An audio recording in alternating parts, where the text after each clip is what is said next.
Vivo X50 tuh salah satu ponsel yang saya sangka tuh jelek ya. Pertama karena ini tuh dipromoinnya kalah dibandingkan varian Pro-nya.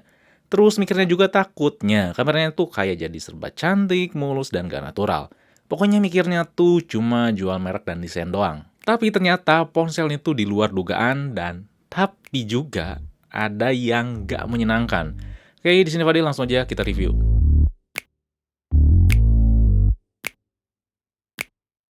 Tapi sebelum lanjut, tunggu dulu, ini tuh video dan ponselnya nggak cocok buat kalian yang kaum mendang-mending. Kalau kalian kaum tersebut gak mau denger apa kata orang tentang ponsel ini, mending gak usah nonton dan ya cari waktu untuk hal lain ya.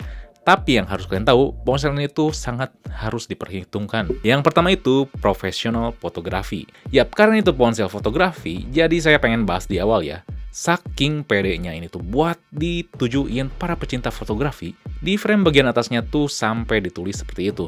Ini tuh pakai sensor Sony IMX598 ya, dan belum ada ponsel lain yang pakai sensor ini selain X50 dan X50 Pro.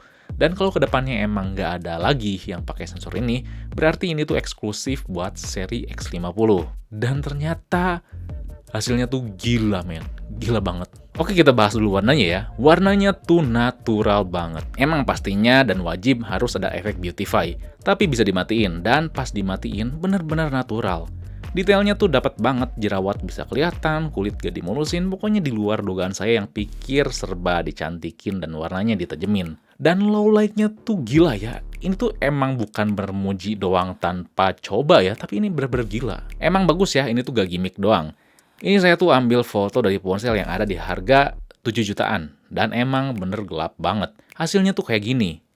Tapi pas diambil pakai Vivo X50 hasilnya tuh terang. Gak salah sih ponsel ini tuh punya sensor yang aperturnya 1.6. Vivo X50 kalau kita pakai Extreme Night Vision dan kita simpan di tempat stabil, dia bakal ngedeteksi jadi tripod mode namanya.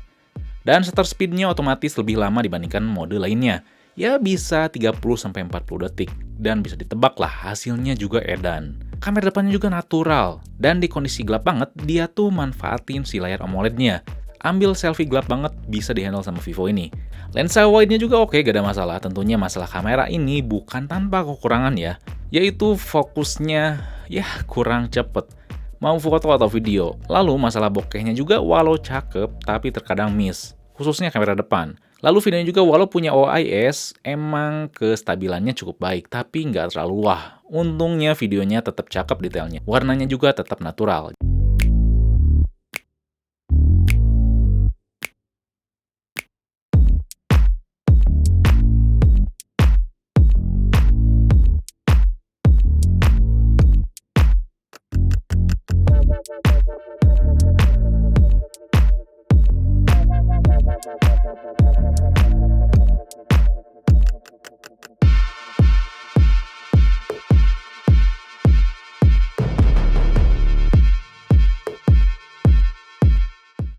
Pakai perekaman ultra stable dan benar-benar stabil ya. Kalian bisa lihat ini padahal saya jalan lumayan cepet.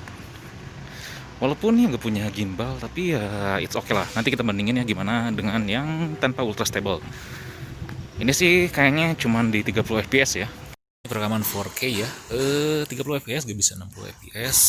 Dan masalah kestabilannya sebenarnya kurang stabil dibandingkan kalau misalkan kalian nyalain 1080p yang 30 fps nya.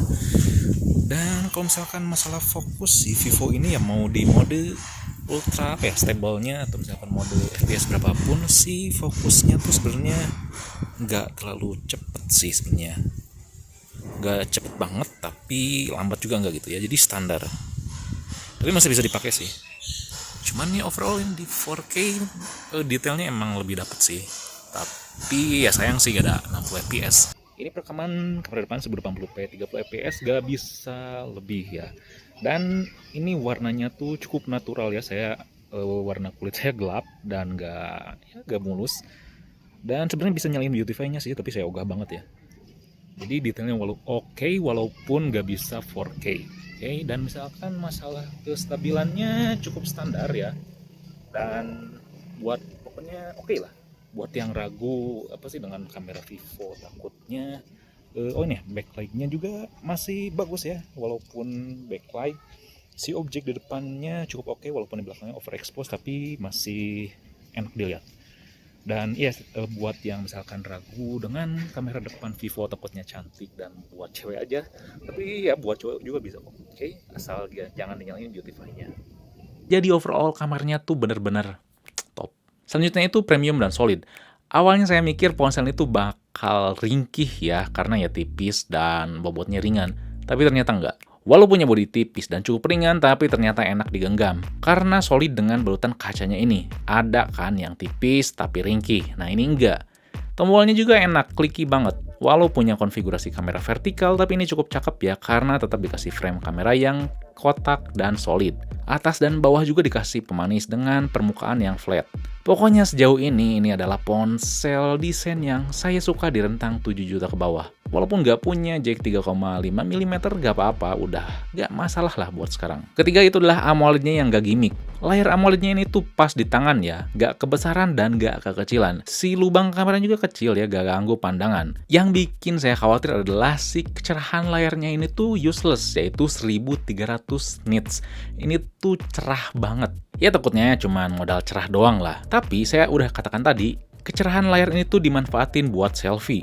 Kalau misalkan selfie, si layar otomatis kecerahannya tinggi dan berubah jadi putih, lalu ya jadi flash buat muka kita.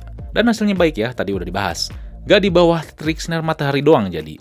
Untungnya kecerahan minimalnya nggak bikin sakit mata, nggak terlalu terang. Lalu warnanya juga tajam, punchy banget. Pokoknya saya suka, walaupun ini nggak melengkung di sisinya kayak si X50 Pro. Apalagi ini tuh ditambah refresh rate 90Hz.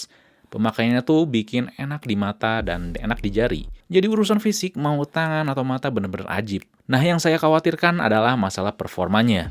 Ternyata masalah performa tentunya nggak ada hambatan. Pemakaian sehari-hari pindah aplikasi sana-sini oke banget. Ngegame-nya juga enak walaupun PUBG mentok di high ultra. Pergerakannya itu tetap enak ya. Yang bisa ditebak emang masalah baterai yang punya kapasitas 4200 mAh. Emang awet kok, ngisi juga cepet ya, pakai kecepatan 30 watt. Seharian emang bisa ditembus tapi nggak terlalu kuat. Karena di rentang harganya ini, malahan di bawahnya banyak yang lebih irit. Tapi mengingat ya bodinya super tipis, jadi ya harus ada yang dikorbankan, ya kapasitas baterainya. Ingat ya, saya bilang ini tuh bukan berarti boros. Cuman ketutupan aja sama kompetitornya di seharganya atau malah di bawahnya. Tapi tetap enak pemakaian baterainya. Nah kita tiba di masalah yang hal gak menyenangkannya. Ini adalah Fantouch OS 10.5. Yang bikin buat ponsel ini tuh kayak gak jadi ponsel sebenarnya. Emang bagus kok ya sekarang masalah user interface. Karena udah ilangin control center ala-ala iOS. Sekarang udah mulai berkiblat ke Android murni. Ada Google Feed, home screen, dan ikonnya udah cakep. Status barnya juga udah apik. Walaupun ada iklan di global search dan aplikasi browser bawaan, kita masih bisa ilangin. Yang bikin frustasi adalah masalah notifikasi. Ini tuh notifikasinya telat banget. Khususnya email. Saya udah ikutin kok ya petunjuk di situs Vivo. Karena emang basicnya Vivo dan software ponsel Cina lainnya tuh rata-rata punya settingan buat masalah baterai dan RAM biar gak terlalu boros. Yang buat si aplikasi tuh kerjanya terbatas. Jadi kadang notifikasi itu gak masuk karena aplikasi di-sleep atau ditidurin sama si sistem. Walaupun saya udah ngikutin petunjuk dari Vivo, malah udah langsung bertanya ke Vivo Global ya di India, tetap useless ya, tetap gak berguna. Jadi si notifikasinya tuh masih telat. Apalagi Gmail yang gak masuk, kita harus buka gitu. Dan pokoknya capek sih. Jadi harus keseringan cek ponsel apakah ada notif atau enggak. Jadi si notifnya tuh ya kadang masuk, kadang enggak. Kadang enggak masuk kalau misalkan kita diemin beberapa menit atau jam, si HP diem terus dan pas dibuka banyak notifikasi. Sangat melelahkan. Menurut saya ini tuh bugs di Fantouch OS 10.5.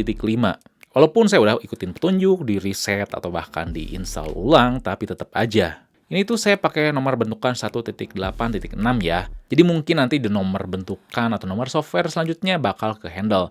Dan emang wajar sih mengingat ya ini Fantouch OS-nya masih baru ya, 10.5 Fantouch OS 10. Tapi masalah bugs di notifikasi tuh berat sih buat saya karena ganggu banget pekerjaan. Lalu yang agak bikin sayang juga always on display-nya cuma bisa nampilin 4 jenis aplikasi, nggak bisa lebih. Alhasil ya harus cek ponselnya berkala lagi, emang ada settingannya buat nyalain ambient display. Cuma kurang kepake aja sih dibandingkan icon notifikasi di always on display. Kesimpulannya, awalnya saya tuh pengen ya jadiin si ponsel ini tuh jadi daily driver saya.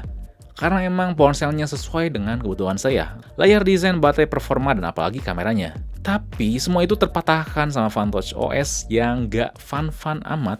Selama pakai Vivo X50 sampai nomor bentukan OS-nya 1.8.6 cukup menghambat pekerjaan dan komunikasi saya karena email, WhatsApp, dan aplikasi lainnya belum bisa berjalan maksimal. Jadi untuk saat ini sampai nomor bentukan yang tadi saya sebutin 186, impresinya tuh sangat menyenangkan dalam segi ponsel kamera. Tapi dalam user experience menyeluruhnya kurang banget, kurang. Lalu ya saya berharap update softwarenya dikasih secepatnya lah, jangan sampai menghambat pekerjaan orang lain. Tentunya buat kalian yang nggak terlalu masalah dengan kekurangannya yang saat ini dialami, ponsel ini tuh recommended banget, banget.